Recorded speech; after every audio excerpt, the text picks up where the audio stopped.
मसीहा गुरुजी चैनल में मैं आप सबका स्वागत करता हूं। पिछला वीडियो में मैंने पाटलिपुत्र वैभवम पाठ की व्याख्या अच्छी तरह से समझा दिया था।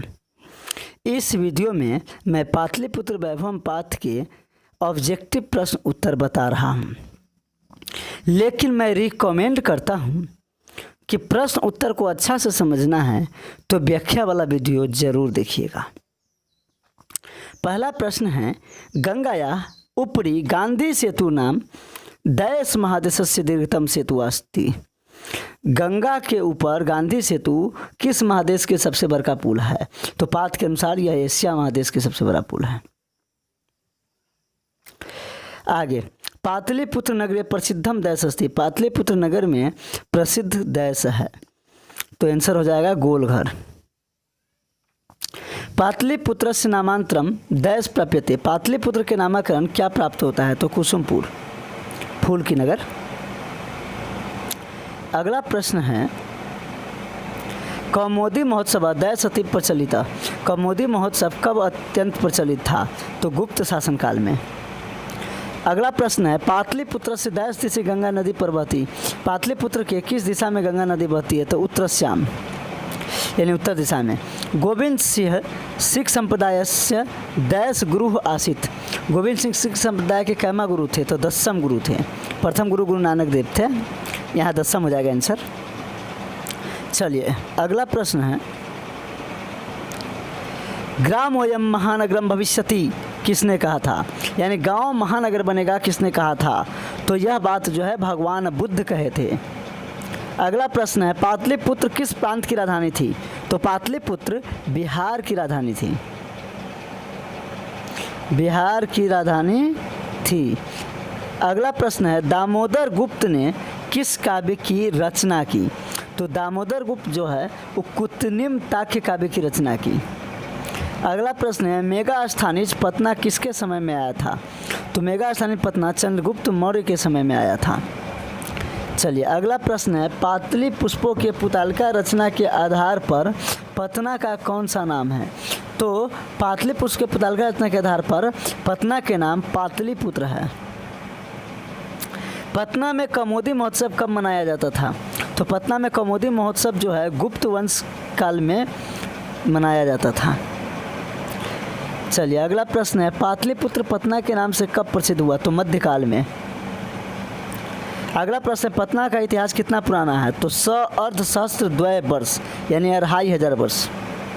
अगला है, कुतनिम ताक्य काव्य के कवि कौन है? तो कुतनिम ताक्य काव्य के कवि दामोदर गुप्त है। दामोदर गुप्त। चलिए अगला प्रश्न है, भगवान बुद्ध भविष्य में किस नगर को महानगर बनेगा कहा था? तो यह बात जो है भगवान बुद्ध पाटलिपुत्र के बारे में कहा था। किसके समय में रक्षा व्यवस्था उत्तम थी? तो चंद्रगुप्त मौर्य के समय में रक्षा व्यवस्था उत्तम था। यह सिर्फ चंद्रगुप्त लिखा है, ऐसे चंद्रगुप्त दो होता है। चंद्रगुप्त इतिहास में कई हुए हैं, फेमस दो हुए हैं, चंद्रगुप्त मौर्य और चंद्रगुप्त द्वितीय और विक्रमादित्य। तो यहाँ जो है चंद्रगुप्त मौर्य होगा। चलिए अगला क्वेश्चन है, किसने कहा पाटलिपुत्र की नगर शोभा देखने में प्रिय था? तो पाटलिपुत्र के नगर शोभा देखने में प्रिय था, यह बात यूनानी राजदूत मेगा स्थानीज ने कहा था। प्राचीन काल में शिक्षा केंद्र कहाँ था? तो प्राचीन काल में शिक्षा का केंद्र पाटलिपुत्र था, इस बात के अनुसार से। किस शासनकाल को उत्कर्ष काल माना जाता है? तो गुप्त काल को उत्कर्ष काल माना जाता है। पटना का पुराना नाम क्या है? तो पटना का पुराना नाम पुष्पपुर है। चलिए अगला प्रश्न है, मध्यकाल में पटना लगभग कितने वर्षों तक जीर्णता अवस्था में रहा? जीर्ण शीर्ण रहा यानी खराब स्थिति में रहा। तो 1000 वर्ष तक। 1000 वर्ष तक यानी ऑप्शन सी हो जाएगा। अगला प्रश्न है, पटना के नाम से किस काल में प्रसिद्ध हुआ? तो पटना के नाम से यह मध्यकाल में प्रसिद्ध हुआ था। अगला है, पतन देवी कहाँ स्थित है? पतन देवी पटना में स्थित है। पटना के उत्तर दिशा में कौन सी नदी है? तो पटना के उत्तर दिशा में गंगा नदी है। एशिया महादेश के लंबा पुल कहाँ है? एशिया महादेश के लंबा पुल जो है इस बात के हिसाब से पटना में है। गोलघर कहाँ है? तो गोलघर पटना में है। योग सूत्र के रचनाकार कौन है? तो योग सूत्र के रचनाकार जो है महर्षि पतंजलि है। गुरु गोविंद सिंह का जन्म स्थल कहाँ है? तो गुरु गोविंद सिंह का जन्म स्थल जो है पाटलिपुत्रम है। वैरेन वैरस्य शमनम असंभवम, यह किसका उक्ति है? वैर से वैर खत्म नहीं हो सकता है, यह बात जो है महात्मा बुद्ध कहे हुए थे। बिहार की राजधानी कहाँ है? तो पटना।